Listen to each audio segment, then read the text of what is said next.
Good day, everyone. In the news today, there's an article that will touch at people's heartstrings because it's about the taxi industry, and people are very serious about how they feel about the taxi industry, either for supporting the taxi industry or against the taxi industry. And this to me is a misnomer. If you understand the taxi industry, the service that they deliver, and the way that they do it, you might actually change your mind. And to me, the taxi industry is an example of how the rest of the country can actually operate and how they can be so strong that the government of the day actually fear them. And in this article in IOL, it says why South Africa's taxi industry pays almost no tax. And Wayne Dievenage of OUTA, he has decided that he wants to take on the taxi industry. Not a clever move, Mr. Dievenage, but in this article, they say one of South Africa's most lucrative industries, the taxi industry, is worth an estimated 100 billion a year. Is reportedly operating almost entirely tax-free. And this is mainly because of cash. Thanks to a long-standing loophole in the country's tax system. I don't want to call it a loophole. This is current law. And what is supposed to happen as a taxi operator, as an individual, as a sole proprietor, you are supposed to report your taxable income, if it's above the taxable limit, to SARS and then pay that tax based on that. This is according to the organization Undoing Tax Abuse, OUTA, and the Democratic Alliance. So the DA has pulled themselves into this, who claim that the vast majority of taxi operators do not pay corporate tax, VAT or payroll taxes despite the size of the industry. And this is where you need to really tame your feelings towards taxis, how taxis drive on the road, etc. See it as a service, and how they drive as a separate issue altogether. And this is super important, because what is happening here is we have OUTA and we have the DA actually trying to implement things, okay, that will make it almost impossible for anyone to work with cash anymore. And what this boils down to is really cash not being available for the informal trade industry. Everyone going to some digital system, which will force the taxi operators to use those digital systems. And the problem then is that every cent spent will be monitored, tracked and traced.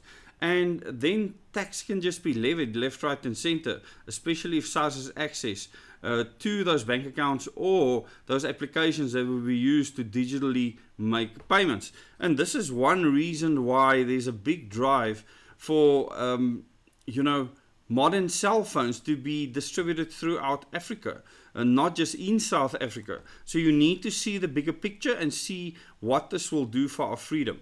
So according to reports, this is largely due to the informal and cash-based nature of the sector. Awesome. I absolutely love that.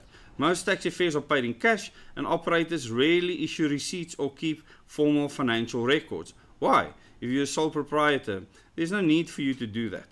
Now they're saying here, broaden the tax base. So we've got a lot of informal industries, and the taxi industry that is not within the tax base. If you just go and start doing that, start slowly, we should be able to get 2 billion a year, building that up to about 9 billion per annum going forward. OUTA CEO Wayne Dievenage said in an interview with SABC earlier this year. Well, this year is very new still, but I believe this was in 2025. It's not to punish the taxi industry, it's to say you are formalized. Seriously, they don't want to be formal. Sole proprietors don't want to be formal businesses. And that should be okay. You should have a right to sell your cakes or bread or whatever on the side of the road if you want to, or on the side of your property.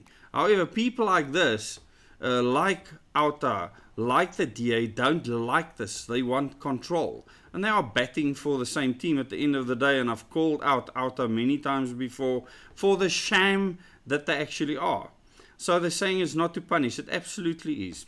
IOL previously reported that the South African National Taxi Council, SANTACO, has labelled claims that the taxi industry does not pay tax as misguided and shallow, saying that most operators comply by paying personal income tax individually. And that is how it should work. And it's up to each and every person. And SARS can then decide if a person is not declaring their tax or whatever the case may be.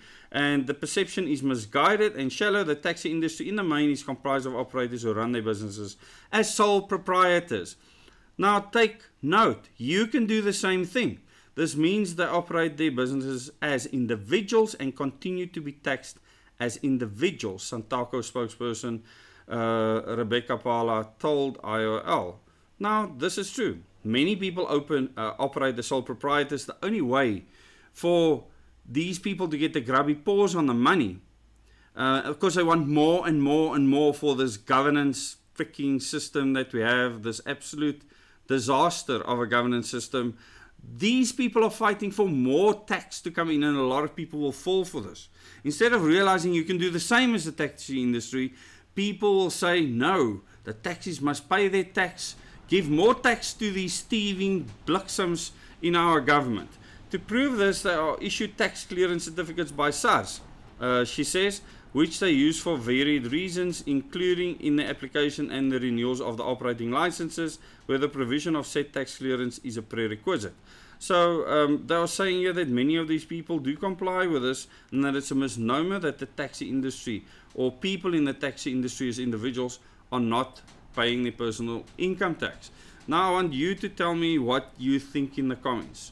Just look at where this is going. My perspective is that this is a push for digitization, removal of cash, something that the Reserve Bank of South Africa is pushing, so that every transaction can be monitored, tracked and traced.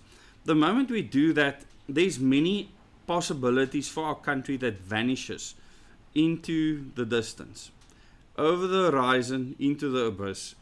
We need to be able to hold on to cash, operating cash, and most of the countries actually doing this. And the people that are paying tax the way they are now are soft targets. They are the compliant ones, the ones that have been taught in school that you have a duty to pay your tax. There is no such thing. Now, I'm not saying that people should not pay their tax under the current laws. What I'm saying is that we need to determine whether these laws are actually okay or not, and maybe vote for people that are willing to change the status quo through the electoral system where it should be changed, and that we should change the electoral system so we can elect individuals that we can hold accountable with regards to how our taxpayers' money is spent, instead of chasing after the taxi industry that is operating in a completely legitimate and sound way. I'm not talking about how taxis drive as individuals. This is something you can talk about on your own around a braai or your latest skirmish that you have had. But the tax situation, going after the taxi industry, is crazy. Maybe these people have death wishes. Thank you so much for watching this video. If you like this type of content, please subscribe to this channel. Click the bell icon so you can get notifications for future videos, and tell your friends about a channel where you get a different perspective to the mainstream media, a different perspective to IOL, a different perspective to the DA, and a different perspective to frauds like Outa. Thanks so much. Till the next video.